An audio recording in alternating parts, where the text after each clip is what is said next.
महत्वपूर्ण बात जो आपके बीच में रखेंगे, जो हमारी समाजवादी पार्टी के मैनिफेस्टो में शामिल होगी, उससे पहले एक और जो मैनिफेस्टो में हम लोग शामिल करने जा रहे हैं वो मैं रखना चाहता हूं।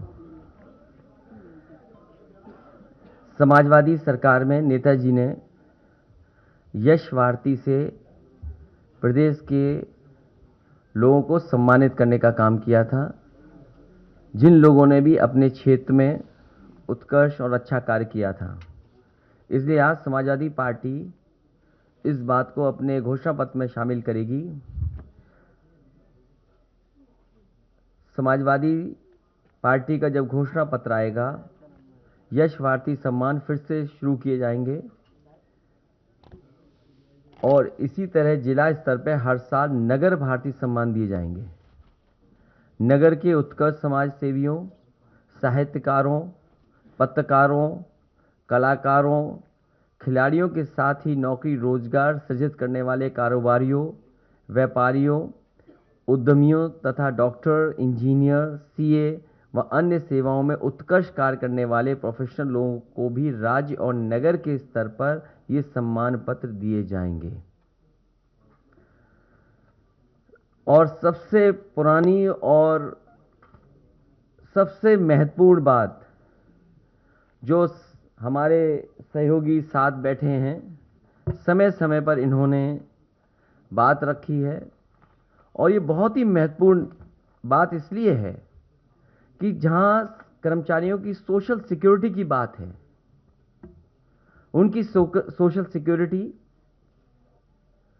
और इतनी सेवा के बाद उनके सम्मान के लिए, और जब उम्र ज़्यादा हो रही, क्योंकि इधर उम्र भी, लाइफ एक्सपेक्टेंसी बढ़ी है, उम्र बहुत हो जाती है, तो उनके लिए जो सपोर्ट होना चाहिए,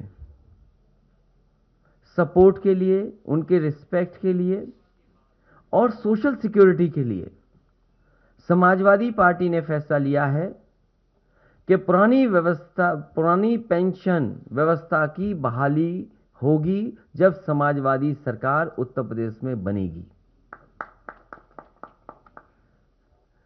हालांकि मैं पढ़ना चाहूं तो पूरा पढ़ भी सकता हूं, लेकिन हमारे पुरानी पेंशन व्यवस्था की बहाली के लिए घोषणा पत्र में हम लोग समाजवादी लोग शामिल करने जा रहे हैं। उत्तर प्रदेश के सरकारी सेवा में नियुक्त शिक्षक, कर्मचारी एवं अधिकारियों को सेवानिवृत्त होने पर जीवन यापन के लिए मासिक पेंशन दी जाती थी। इससे सेवानिवृत्त कर्मचारियों को आर्थिक सुरक्षा प्रदान होती थी। केंद्र में भारतीय जनता पार्टी की सरकार द्वारा वर्ष 2004 में नियमावली बनाई, जिसके आधार पर अप्रैल 2005 के बाद नियुक्त शिक्षक और कर्मचारी की मासिक पेंशन की योजना समाप्त की गई और नई पेंशन योजना लागू की गई, जिससे सेवानिवृत्त कर्मचारी एवं शिक्षक को सेवानिवृत्त होने पर एक मुश्त धनराशि प्रदान की जा रही है। इसके लिए 10% धनराशि कर्मचारी देता है और 14% सरकार देती है और इस पैसे को शेयर मार्केट में लगाया जाता है, जिससे इस व्यवस्था की विश्वसनीयता पर प्रश्न लगता है। मुझसे लगातार तमाम कर्मचारी और शिक्षक संगठन मिले और जिसमें हमारी बाईं तरफ बैठे हुए हैं, लगातार लड़ते रहे, बैठे, न जाने कितनी बार हमारी बैठकें हुई। केवल आपके साथ बैठक नहीं हुई, बल्कि कई हमारे जो एक्सपर्ट हैं, फाइनेंशियल चीज़ों को समझते हैं, जिनके पास अनुभव है, उनके साथ भी बैठक हुई। तब जाकर के ये समाजवादी पार्टी ने अपने मैनिफेस्टो में शामिल करने का फैसला लिया है। मुझसे लगातार तमाम कर्मचारी और शिक्षक संगठन मिले और उन्होंने पूर्व की भांति पुरानी पेंशन योजना लागू करने की मांग करी। इन लोगों ने लगातार आंदोलन और धरना प्रदर्शन किया, लेकिन इस कर्मचारी विरोधी सरकार ने इनकी बात नहीं सुनी। कमेटी भी बनाई, आश्वासन भी दिया, लेकिन इनकी बात इस सरकार भारतीय जनता पार्टी ने नहीं सुनी। मैं आज ये घोषणा करता हूं कि मेरी सरकार, समाजवादी सरकार बनते ही पुरानी पेंशन व्यवस्था बहाल कर दी जाएगी। इसमें जो भी धनराशि की आवश्यकता होगी उसकी व्यवस्था कर ली जाएगी। मैंने इस संबंध में कर्मचारी और वित्त विशेषज्ञों से वार्ता कर ली है। एक कॉर्पस बना करके इस धनराशि की व्यवस्था करने के लिए हम सक्षम हैं। संतुष्ट हैं आप लोग?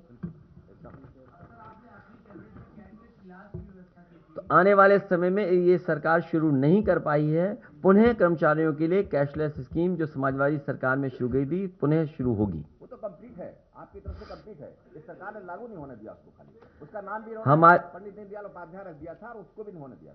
हमारी सरकार ने कर्मचारियों के लिए कैशलेस इलाज के लिए व्यवस्था की थी, जिसे सरकार ने लागू नहीं किया।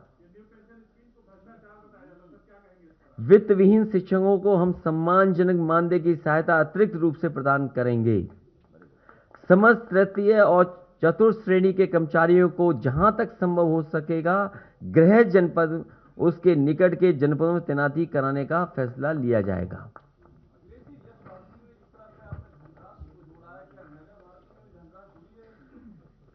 बहुत छोटा सवाल पूछ रहे हो इतनी बड़ी योजना के सामने। सबसे बड़ा फैसला समाजवादी पार्टी का जो घोषणा पत्र में शामिल होने जा रहा है, पुरानी पेंशन योजना को बहाल किया जाएगा। बहुत बड़ा फैसला है। 2005 से पूर्व कर्मचारियों को मिलने वाली पुरानी पेंशन व्यवस्था लागू की जाएगी। उसके लिए किस तरीके से लागू होगी, फाइनेंशियल एक्सपर्ट जो जानकार लोग हैं उनसे राय मशवरा किया गया है। किस तरीके से कॉर्पस फंड क्रिएट किया जाएगा उसका भी इंतजाम समाजवादी सरकार में होगा। फिलहाल इसी पे हमें काम कर लेने दो।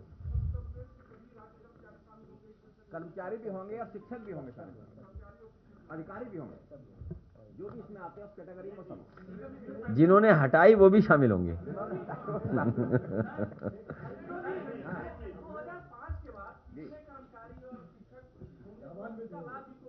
लगभग 12 लाख लोग हैं।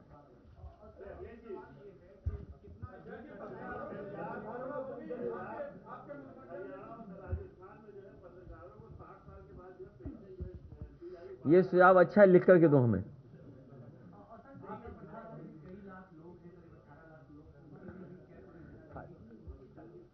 वो अभी पूरा हमारा घोषणा पत्र आने दो। आज कुछ मुख्य बिंदु आपके बीच में रखी हैं। इसके अलावा जो और महत्वपूर्ण चीजें आ रही हैं कर्मचारियों को लेकर के या अन्य विभागों को लेकर के, वो हमारे घोषणा पत्र में शामिल होगी।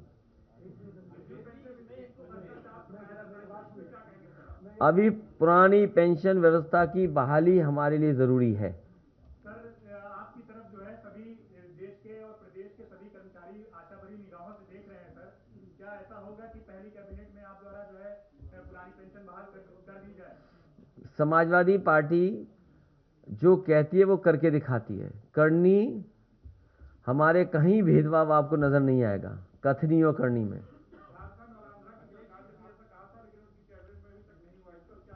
ये उत्तर प्रदेश है, ये दूसरा प्रदेश नहीं है। ये विस्तार से जिस समय मैनिफेस्टो समाजवादी सरकार का आएगा, क्योंकि आउटसोर्स से बाबा भीमराव अंबेडकर जी का दिया हुआ संविधान के तहत जो हक और सम्मान वो छीना जा रहा है,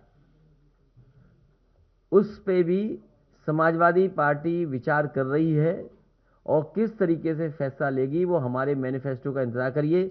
मैं ये चाहता हूं कि भारतीय जनता पार्टी अपना मैनिफेस्टो लाए। समाजवादी पार्टी ने तो अपने प्रत्याशी भी घोषित कर दिए, अपना वर्चुअल रैली भी जैसे कर सकते हैं वो कर रहे हैं, मैनिफेस्टो की बातें भी लगातार हम आपसे चर्चा कर रहे हैं और शामिल कर रहे हैं। आखिर भारतीय जनता पार्टी 4.5 साल से और डबल इंजन की सरकार जो उत्तर प्रदेश में थी, जो भेदभाव के साथ काम कर रही थी, वो मैनिफेस्टो जैसे ही लाएगी उसके बाद समाजवादी सरकार में क्या क्या काम होंगे, समाजवादी पार्टी का मैनिफेस्टो आएगा। बहुत सारी चीजें हैं। आउटसोर्स कोई अच्छी प्रथा नहीं है, एक्सप्लॉयटेशन के अलावा उसमें कुछ नजर नहीं आता। और सबसे बड़ा सवाल है कि जो प्राइवेटाइजेशन है और आउटसोर्स चीजें हैं, ये जो हमें अधिकार मिल रहे हैं संविधान से, आरक्षण का कैसे खत्म किया जाए, वो आउटसोर्स और प्राइवेटाइजेशन है एक रास्ता।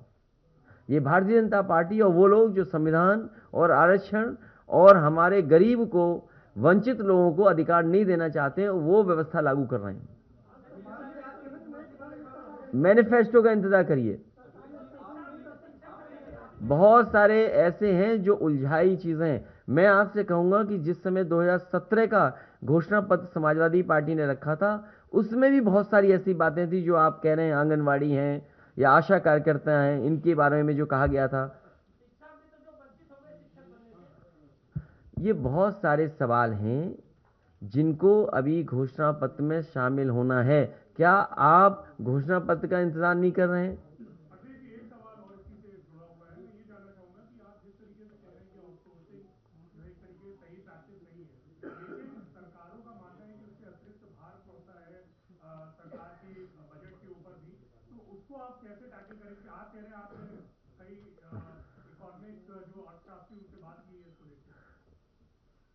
जैसे पड़ोसी देश है, दिवालिया हो गया, तो क्या वो आउटसोर्स पे चला जाएगा देश का?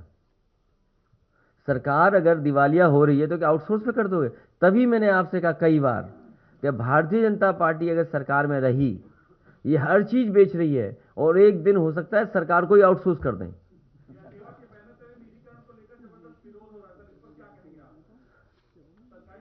निजीकरण के खिलाफ समाजवादी पार्टी और तमाम वो लोग हैं जो समाजवादी हैं और अम्बेडकरवादी हैं, वो प्राइवेटाइजेशन के खिलाफ हैं। अखिलेश जी, एक पॉलिटिकल सवाल है कि आज फिर आपके परिवार से एक व्यक्ति को शामिल किया बीजेपी ने, प्रमोद गुप्ता जी, उन्होंने फिर आप पर वार किया है। ये सिलसिला चल रहा है, कोई परिवार शामिल होता है और आप पर वार करता है। मुझे तो ये बात समझ में नहीं आती है कि भारतीय जनता पार्टी को खुश होना चाहिए इस बात को लेकर के। भारतीय जनता पार्टी जो आरोप लगाती है परिवारवाद का, कम से कम हमारे परिवारवाद को तो खत्म कर रहे हैं वो लोग। इसके लिए उन्हें धन्यवाद देता हूं मैं। कल से हमें आरोप लगा रहे थे।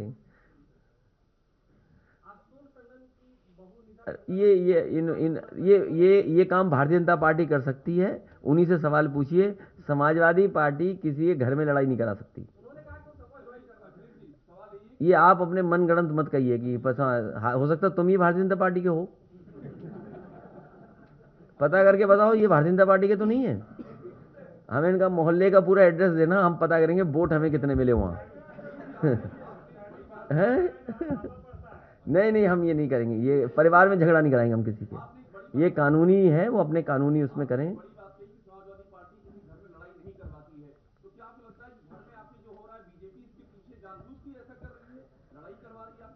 अभी तक आपकी आंख नहीं खुली?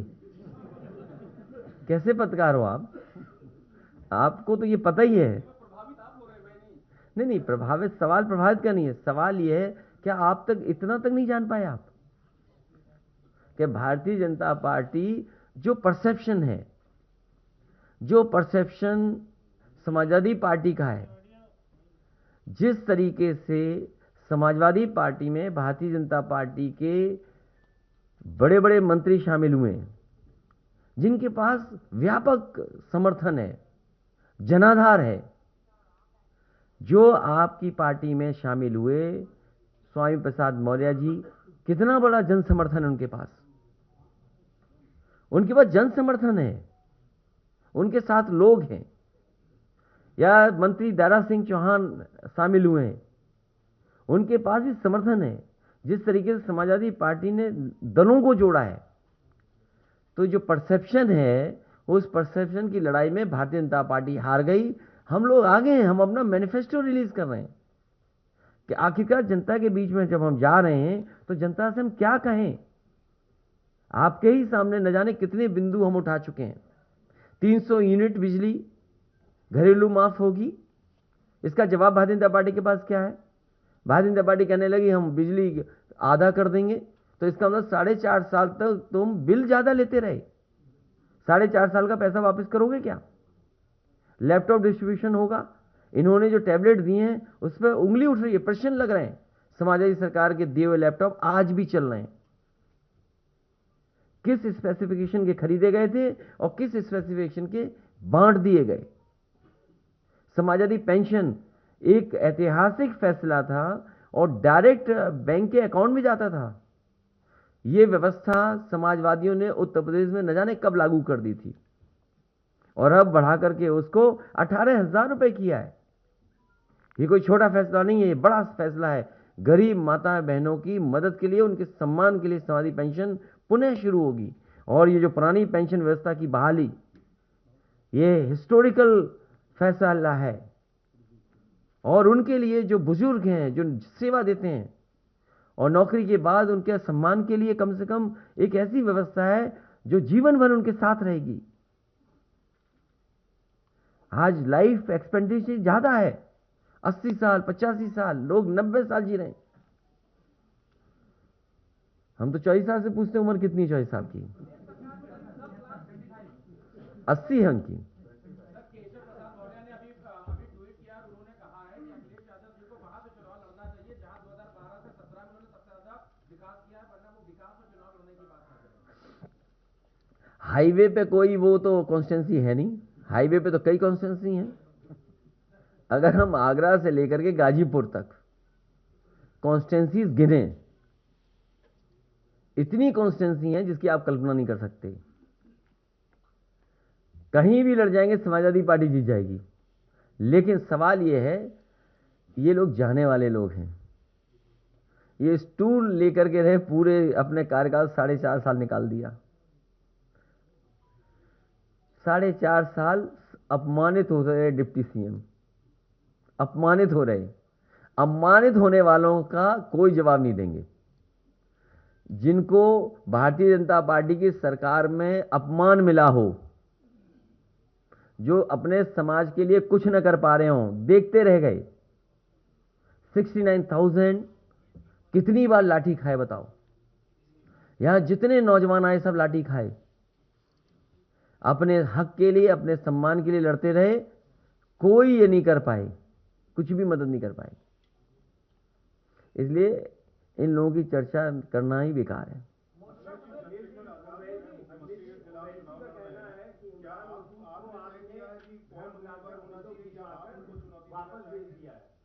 आप उसमें मत उलझो, मुझको हैं,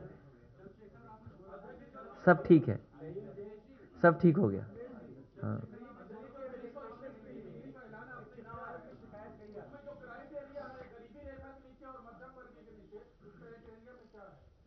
वो जब विस्तार से नियम बनेंगे वो दिखाई दे। लेकिन 300 यूनिट फ्री मिलेगी बिजली, घरेलू बिजली सबको फ्री, सबको, कोई उसमें कैटेगरी नहीं। अभी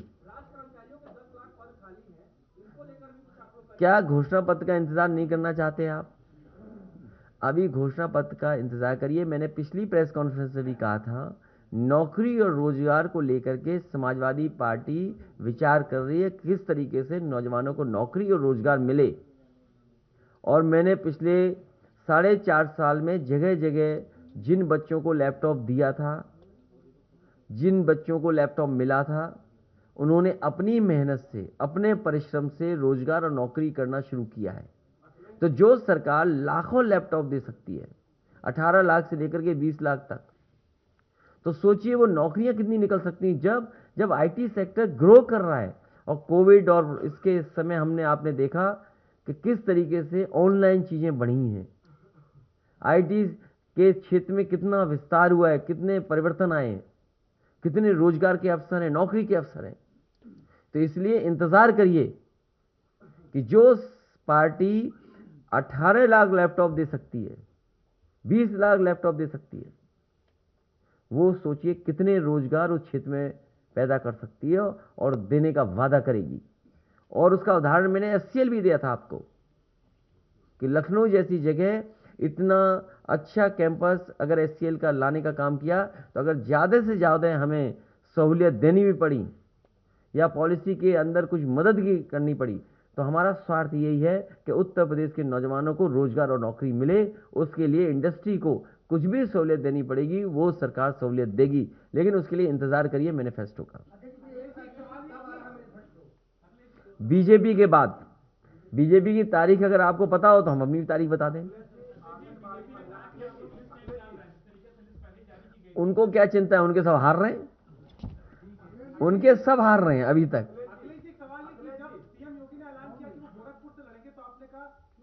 दिया पार्टी ने, अब आप भी घर से ही जा रहे हैं या जिस जनता ने भेजा था उस संसदीय क्षेत्र से लड़ेंगे? समाजवादी पार्टी तय करेगी कहां चुनाव लड़ें, लेकिन क्योंकि समाजवादी पार्टी आगे है, समाजवादी पार्टी आगे है तो आगे ही रहेंगे हम भी, पहले चुनाव लड़ लेंगे।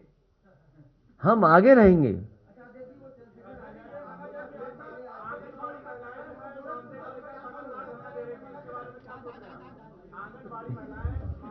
आप मैनिफेस्टो का इंतजार करिए, आंगनवाड़ी वालों के साथ बहुत धोखा किया भारतीय जनता पार्टी ने।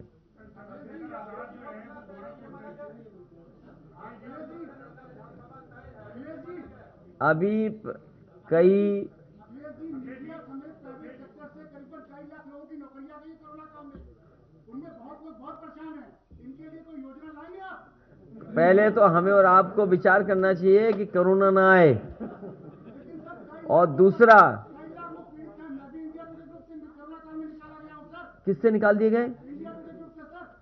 कोरोना काल में 300 लोग इंडिया टुडे ग्रुप से निकाले गए और प्रिंट मीडिया से कम यूपी में 10,000 लोग निकाले गए।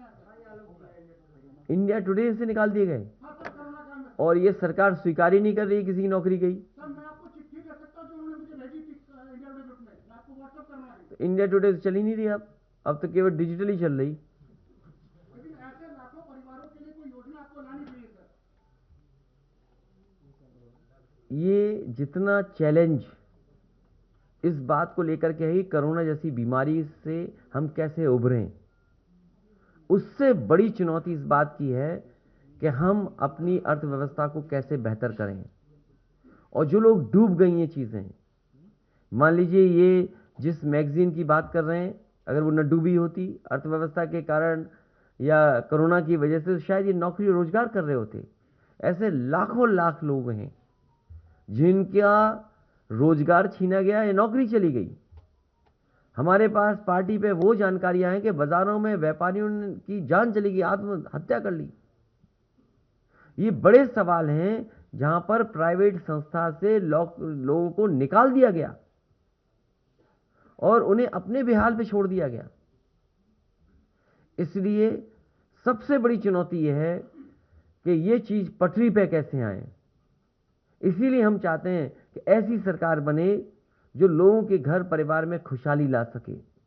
ये सरकार वो है, किसी की गिनती नहीं बता सकती। अगर इस सरकार से पूछा जाए कि कोरोना के समय कितने लोगों की जान चली गई, ये सरकार नहीं आंकड़े देगी।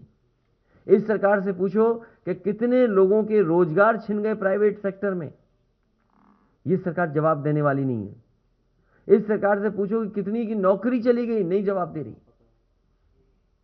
इस सरकार से पूछिए कि कितनी बेटियों के साथ अपमान हुआ, अपमानित की गई, ये सरकार आंकड़े नहीं दे रही। इसलिए प्रोग्रेसिव गवर्नमेंट बनाइए। हम आपको भरोसा दिलाते हैं कि अर्थव्यवस्था को जब पटरी पे ले आएंगे, अर्थव्यवस्था पटरी पे आएगी तो दोबारा खुशहाली उत्तर प्रदेश में और न जाने कितने लोगों के घर परिवार में आएगी।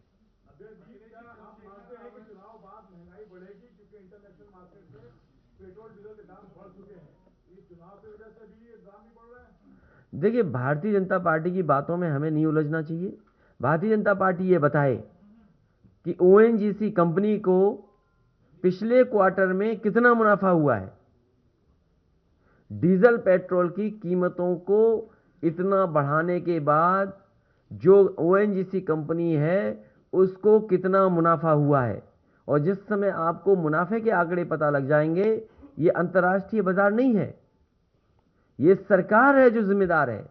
आपको पता होगा हिमाचल का जैसे ही परिणाम इन सरकार के खिलाफ आया, इन्होंने डीजल पेट्रोल की कीमत कम कर दी।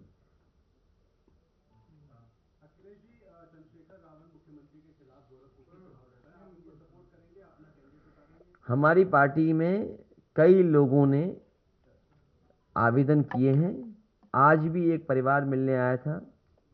तो इस तरीके से पार्टी अपना तय करेगी, गोरखपुर की यूनिट से पूछेगी कि हमें आगे फैसला क्या लेना है।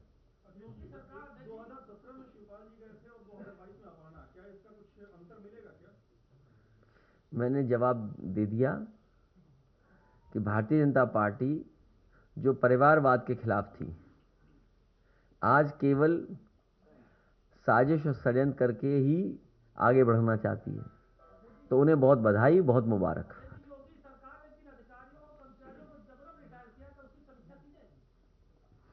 अब जबरन उत्तर प्रदेश के मुख्यमंत्री को रिटायर करो अपने बोर्ड से। अध्यक्ष जी, आप समाजवादी सरकार विकास के लिए जानी जाती है, तो क्या आपकी सरकार आने के बाद रिवर फ्रंट और मेट्रो का एक्सपेंशन जैसी योजनाएं दोबारा से लागू की जाएंगी जो इस सरकार? ये तो बहुत छोटे सवाल हैं, ये तो हमारे घोषणा पत्र में नहीं था मेट्रो, तो बना दी हमने लखनऊ मेट्रो।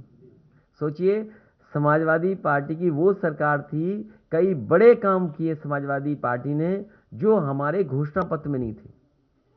घोषणा पत्र के बाहर काम किए हम लोगों ने। हाँ, इतने 100 करोड़ खर्च करने के बाद रिवर फ्रंट आज भी बदहाल नहीं पड़ा है। तो बदनामी करानी थी उन्हें। अब हालांकि उनका नाम आ गया, दोबारा नहीं आना चाहिए नाम। पुराने लखनऊ में काम हुआ, जो आरोप लगे वो आप जानते होंगे। एक को इतना दबाया, इतना परेशान किया, इतना परेशान किया कि वो हनुमान चालीसा पढ़ने लगे थे। और बाद में वही भारतीय जनता पार्टी में शामिल हो गए और भारतीय जनता पार्टी ने दोबारा एमएलसी बना दिया। और सरकार बदलते ही जब अगली ईद आएगी तो हो सकता हमारे साथ हो। तो ये सरकार विकास विरोधी है। ये तो लखनऊ शहर है जहां पर गोमती का रिवर फ्रंट बनाया गया। बनारस में वर्णा नदी पर रिवर फ्रंट बन रहा था और उसमें बड़े पैमाने पे जो नाले या नालियां या घर का सीवरेज या होटल रेस्टोरेंट के जो आ रही थी गंदगी, उसको रोक रहे थे और कोशिश थी कि शहर के अंदर बनारस में वो वर्णा साफ सुथरी बहे। इसी तरीके से गोमती रिवर फ्रंट था कि कम से कम गोमती शहर में साफ पानी के साथ बहे। लेकिन पता नहीं हमारे बाबा मुख्यमंत्री को क्या हो गया, इन्हें क्या लेना देना। इन्हें इससे भी नफरत है कि कोई आइसक्रीम क्यों खा रहा है। अगर यहां पर रिवर फ्रंट में आइसक्रीम के ठेले लग रहे थे, छोटा मोटा कारोबार चल रहा था, परिवार घूमने आ रहा था, आज गेट टुगेदर की जगह क्या है? पार्क हैं, बाजार हैं, रेस्टोरेंट, होटल हैं। ये गरीब लोगों को एक जगह दी थी समाजवादी पार्टी ने कि गरीब परिवार आए, यहां पर कुछ समय अपना गुजार सकें परिवार के साथ, अपने रिश्तेदारों के साथ। मैंने कई बार देखा कि बच्चे वो अपना जन्मदिन मना रहे थे वहां। स्कूल के बच्चे बच्चियां आते थे, घूमते थे, परिवार आकर के घूमते थे। लेकिन इनको खुशी से नफरत है भारतीय जनता पार्टी को।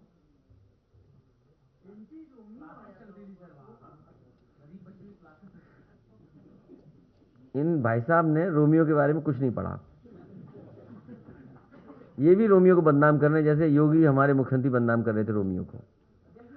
ये इन्हें काम नहीं करना था, केवल दिखावा करना था इन्हें।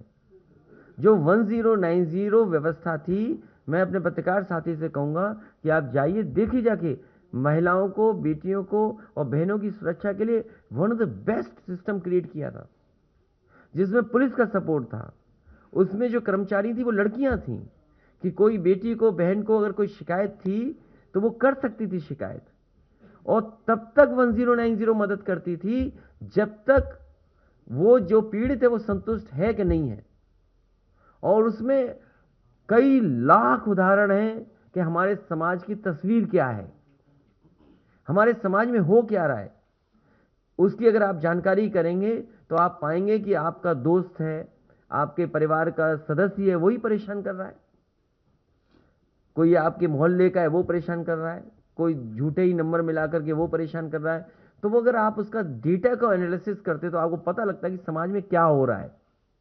8-8 लाख बहन बेटी और उनकी मदद हुई है उस 1090 से। लेकिन बाबा मुख्यमंत्री ने एक नाम लाए, बोला ये योजना चलेगी, वो योजना का नहीं पता लगा कहां चली गई। और आज भी सरकार निर्भर उसी पर है, 1090 पर।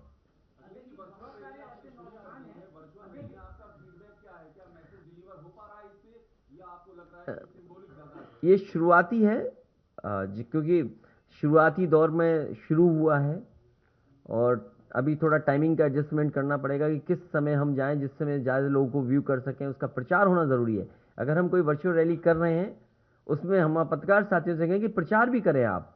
हम आपके माध्यम से भी अगर प्रचार हो जाएगा तो हमारी लोग ज़्यादा देखेंगे। और अभी शुरुआत हुई है, धीमे धीमे आप देखेंगे कि इफेक्टिव भी होगी। लेकिन मैं जानता हूं कि वर्चुअल का मुकाबला फिजिकल कैंपेनिंग कर सकती है। फिजिकल कैंपेनिंग का कोई मुकाबला वर्चुअल से नहीं हो सकता। इसलिए हमने अपने कार्यकर्ताओं को ये दिए हैं, कर्मचारियों को ये बात कही, ये दोनों साथी बैठे हैं और लोग भी बैठे हैं कि पुरानी पेंशन को लेकर के कर्मचारियों से हम समर्थन मांगेंगे और जिन जिन को इससे लाभ होने जा रहा है उस हर वर्ग के लोगों से मैं सहयोग और समर्थन मांगता हूं।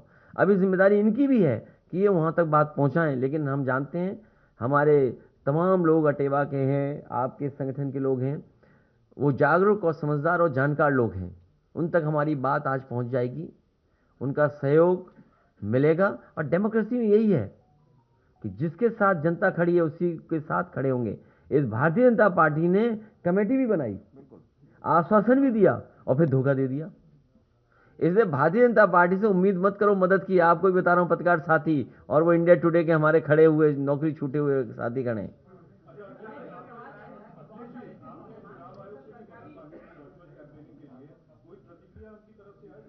हमें तो अभी तक कुछ नहीं मिला।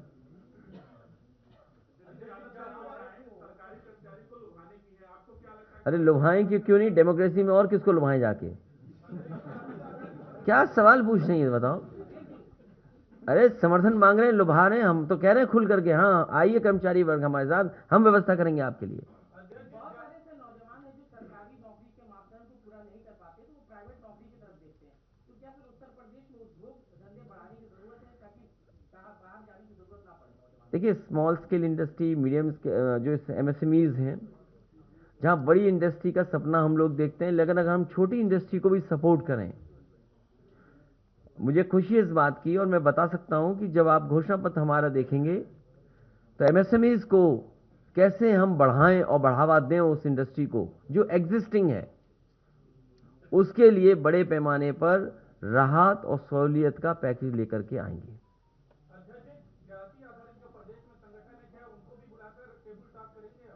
नहीं, अब टेबल टॉक का समय खत्म हो गया, अब केवल दरवाजा खटखटाने का समय है।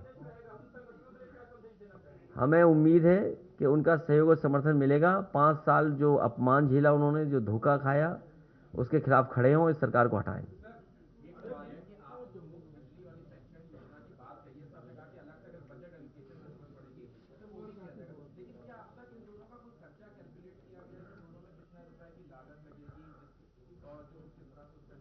अभी तक जो आंकड़ा निकाले हैं वही बात कह रहे हैं जो हम अपने फाइनेंशियल एक्सपर्ट से बात कर करके कह रहे हैं। कल को जब करने का वक्त आएगा तो कर सकें, उन्हीं बातों को हम आपके बीच में रख रहे हैं। और 300 यूनिट संभव है। जब समाजवादी सरकार में 12 से लेकर के 17 तक जो बिजली बनाने का काम हुआ तो दुगना हुआ, 12 से 17 तक बिजली उत्पादन का काम दुगना हुआ है। और न केवल दुगना हुआ बल्कि बिजली विभाग का स्ट्रेंथनिंग की गई इंफ्रास्ट्रक्चर की। और सबसे ज्यादा अगर बिजली विभाग को बजट किसी ने दिया तो समाजवादी सरकार ने। इसलिए संभव है कि ये काम किए जा सकते हैं। वही काम कहे जा रहे हैं, मैनिफेस्टो में शामिल हो रहे हैं, जिनके बारे में कहीं ना कहीं हम लोगों ने वर्कआउट कर लिया है, उनको शामिल करना है।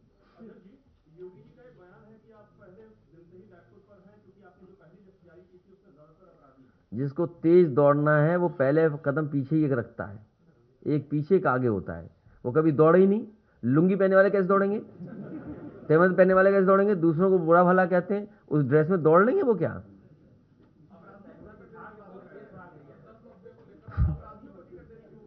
वो कुछ नहीं कह रहे हैं। उनसे ज्यादा मुकदमे किस पे थे? मैंने आपसे कहा सीएम और डिप्टी सीएम पे जितने मुकदमे हैं इतने तो आईटीसी में सेक्शन नहीं है। बताओ है कि नहीं? तुम ही बता दो हमें, क्या दौड़ेंगे वो हम लोगों से?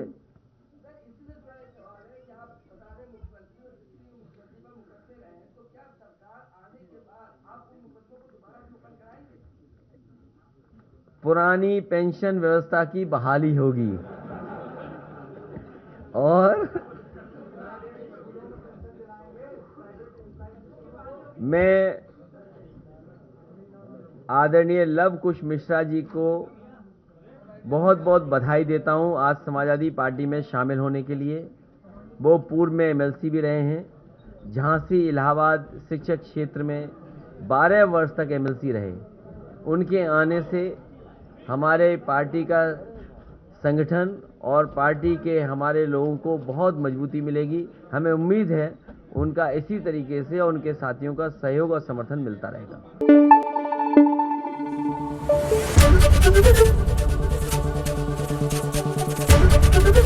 एबीपी न्यूज आपको रखे आगे।